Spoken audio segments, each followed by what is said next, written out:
Hey everyone, it's Alexander Robinson. Welcome to the channel, and welcome back to another double feature of retro movie reviews. This month is Unconventional Road Trip Month, and we're going to be kicking things off with a TV movie of all things, but probably one of the more famous TV movies ever made.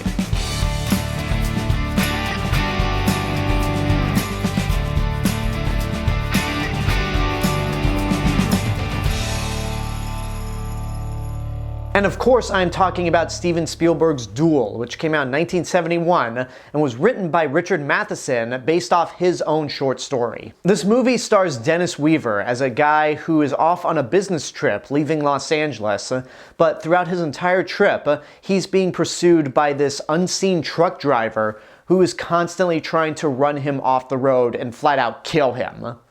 And that's the movie. It's essentially Jaws with a truck. Before I continue, if you like this review and you want to see more videos like this in the future, make sure to go ahead and subscribe to this YouTube channel and also hit the bell button to get a notification when a new video comes out.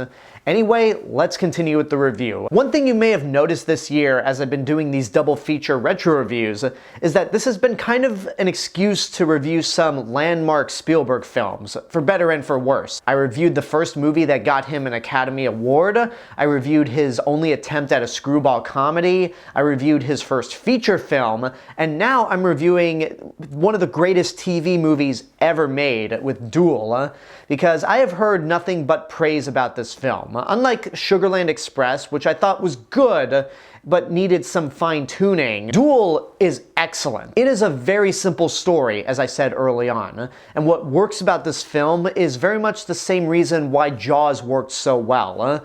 The paranoia of something that you just can't explain. Why is the shark killing people in Jaws? I don't know. Why is this truck driver following this guy throughout California, and why is he trying to kill him? We don't know. We don't even see the driver at all. And the movie could have been just one continuous car chase. In fact, that's what I thought it was going to be going in. Just this one guy on the road, no stops, trying to outmaneuver this psycho in a truck. But there are several moments where he does make pit stops, and the more pit stops this guy makes, the more paranoid he gets because he sees that truck pull up wherever he is, and he starts hallucinating, he starts suspecting other people. There's a great sequence where he stops in a diner, and he sees the truck pull up just after he enters the diner, and he starts freaking out. He starts suspecting who could be the driver inside here. And it really is a tense movie to watch. Dennis Weaver is amazing in this film. You get very little character development with him in the sense of his background, his family, but you feel like you're in his shoes. You are paranoid as he is because you're just wondering, why is this guy trying to kill me? What did I do to warrant this guy's aggression? Because when you think about it, this guy didn't really do anything. He sees the truck and it's putting out all kinds of exhaust, so he tries to cut the truck off so he's not choking on the exhaust fumes. But then the truck tries to cut him off again, and at that point I'm thinking, wow, this guy is an asshole. Then later on in the movie, when he finds the truck again, there's a point where the driver signals him to go ahead of him, only for the main character to nearly get hit by a car. And I thought, wow, this guy's a real asshole. And then it just gets to the point where this truck driver's trying to run him off the road. I'm like, oh no, this guy's a complete psycho. And the chase sequences are really tense.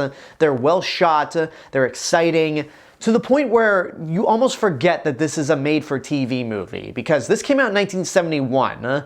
My mentality of a TV movie in that era would be something that is completely full screen, but it feels like a feature film, even though it was made for TV. It has that look to it, mainly because they were still filming television shows on film back in the day, like Star Trek, Batman, so it looks incredible. I don't have much else to say about this movie. It is incredibly well made, and had this been Spielberg's first feature film, I think this would have been a point where everybody goes, this is somebody we need to look out for. Because again, Sugarland Express was good, but it's one of those situations where I'm like, this movie's really good, but I feel like this director needs a little more work on his next movie, and then we all know what his next movie was.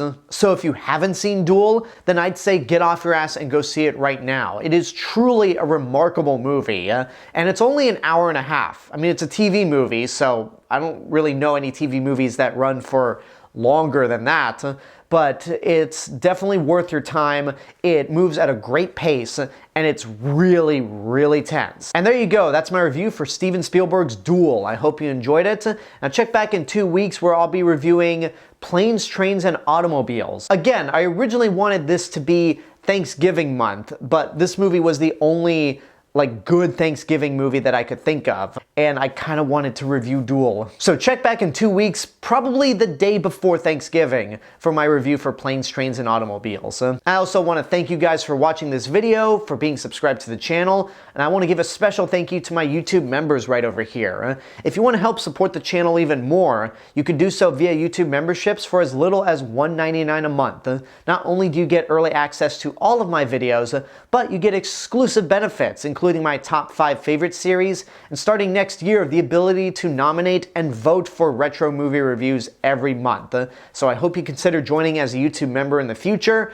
Until next time, I want to know what you guys think about Duel. Whatever your opinions are, let me know in the comments below. Don't forget to like the video, subscribe to the channel, and hit the bell button to get notifications. If you want to find me elsewhere on the internet, you can find me on Facebook, Instagram, Letterboxd, Threads, and my theme park and travel channel right here on YouTube. I'll see you guys in the next video, but until then, have a good day and take care of yourselves.